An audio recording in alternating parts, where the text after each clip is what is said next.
പ്രേക്ഷകരെ, നമ്മൾ നേരെ ഒരു കല്യാണം കൂടാൻ പോവുകയാണ്. മറ്റാരുടെയുമല്ല, നമ്മുടെയൊക്കെ പ്രിയപ്പെട്ട കുംഭമേള താരമായ മൊണാലിസയുടെ കല്യാണമാണ്. കല്യാണത്തിന് പോയില്ലേ? വിളിച്ചില്ല, വിളിക്കാതെ ചെന്ന തല്ലെന്നും പറഞ്ഞു. തന്റെ അച്ഛൻ മറ്റൊരു വിവാഹം ആലോചിക്കുന്നുണ്ട്. എന്നാൽ ഫർമാനൊപ്പം ജീവിക്കാനാണ് താൻ ആഗ്രഹിക്കുന്നതെന്നാണ് മൊണാലിസ പോലീസിനോട് പറഞ്ഞത്. ഏത് റൂട്ടിലേക്കാ വണ്ടി തിരിക്കണേന്ന് എനിക്കിപ്പോ മനസ്സിലായി. രാജ്യത്ത് മറ്റെവിടെ പോയാലും തങ്ങളുടെ ബന്ധത്തിന് വലിയ തടസ്സങ്ങൾ ഉണ്ടാകും, അത് ഉറപ്പാണ്. സുരക്ഷിത ഇടമെന്ന നിലയിലാണ് കേരളത്തിൽ അഭയം തേടിയതെന്നും ഇവർ പോലീസിനെ അറിയിച്ചു. ഒട്ടും പേടിക്കണ്ട, നിങ്ങൾ കറക്റ്റ് സ്ഥലത്താണോ വന്നേക്കണത്.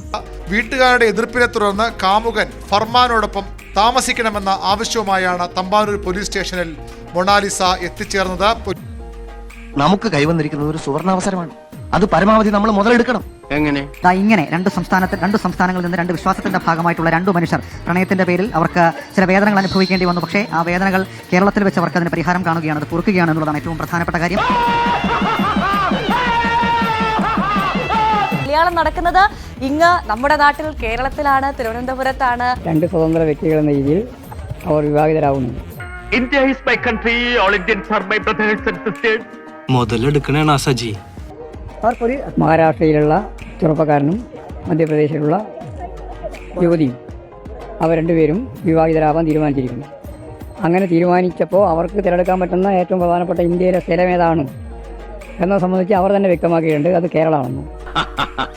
സമ്മതിച്ചിരിക്കുന്നു കോട്ടപ്പള്ളി. ഈ കാര്യത്തിൽ താത്വികാചാരനായ എന്നെ താൻ കടത്തി വെട്ടി. ഈ കേരള സ്റ്റോറി സിനിമയിലൊക്കെ മറ്റൊരു കേരളത്തെയാണ് അവർ വരച്ചു കാട്ടാൻ ശ്രമിച്ചത്. അതിനുള്ള മറുപടിയായി ഇത്തരം കാര്യങ്ങൾ മാറും. ഇതാണ് യഥാർത്ഥ കേരള സ്റ്റോറി. മതനിരപേക്ഷതയുടെ അങ്ങേയറ്റം.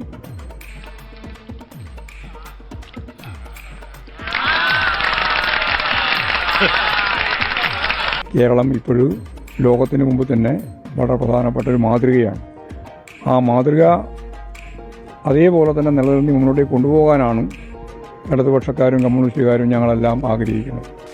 അങ്ങനെ ജീവിതത്തിൽ ആദ്യമായിട്ട് നീ ഒരു നല്ല കാര്യം ചെയ്തടാ. അതുകൊണ്ട് ഇങ്ങനെയുള്ള ഒരു വിവാഹം നടക്കുന്നു എന്ന് മനസ്സിലായപ്പോൾ അവരെ ആശംസിക്കുക, അവരെ അഭിവാദ്യം ചെയ്യുക എന്നുള്ളത് സമൂഹത്തിൻ്റെ ബാധ്യതയും ചുമതലയുമായിട്ട് ഞങ്ങൾ ഈ കാര്യം മനസ്സിലാക്കുന്നു. എങ്ങനെയുണ്ട് എന്റെ ട്രീറ്റ്മെന്റ്? സിനിമ വരിക അത് കേരളത്തെ മുഴുവൻ ഒന്നാകെ താറടിച്ച് കാണിക്കുന്ന, കേരളത്തിലെ നടക്കാത്ത സംഭവങ്ങളെക്കുറിച്ച് പറയുന്ന ഒരു കഥയായി മാറുക. പിന്നീട് അത് കേരളം ഒന്നാകെ എതിർക്കുന്നതൊക്കെ നമ്മൾ കണ്ടു. പക്ഷേ മറ്റൊരു സംസ്ഥാനത്ത് നിന്ന് സ്നേഹത്തിൻ്റെ പേരിൽ ഒന്നിക്കപ്പെട്ടവർ അവർ വിവാഹം കഴിക്കാൻ വേണ്ടി കേരളത്തിലേക്ക് എത്തുന്നു, കേരളത്തിൽ അഭയം തേടുന്നു എന്ന് പറയുന്നത് ശരിക്കും അത് ആ വിവാഹം ഇവിടെ നടക്കാൻ പോകുന്നു എന്നൊക്കെയുള്ളതാണ് റിയൽ കേരള സ്റ്റോറി എന്നുള്ളതാണ്. അത് റിയൽ കേരള ലവ് സ്റ്റോറിയായി മാറുന്നു എന്നുള്ളതാണ് ഏറ്റവും പ്രധാനപ്പെട്ട കാര്യം. നാട്ടുകാരുടെ പേരിൽ ഒരു 4 വെടിപൊടിയാണ് കിടക്കിച്ചേ.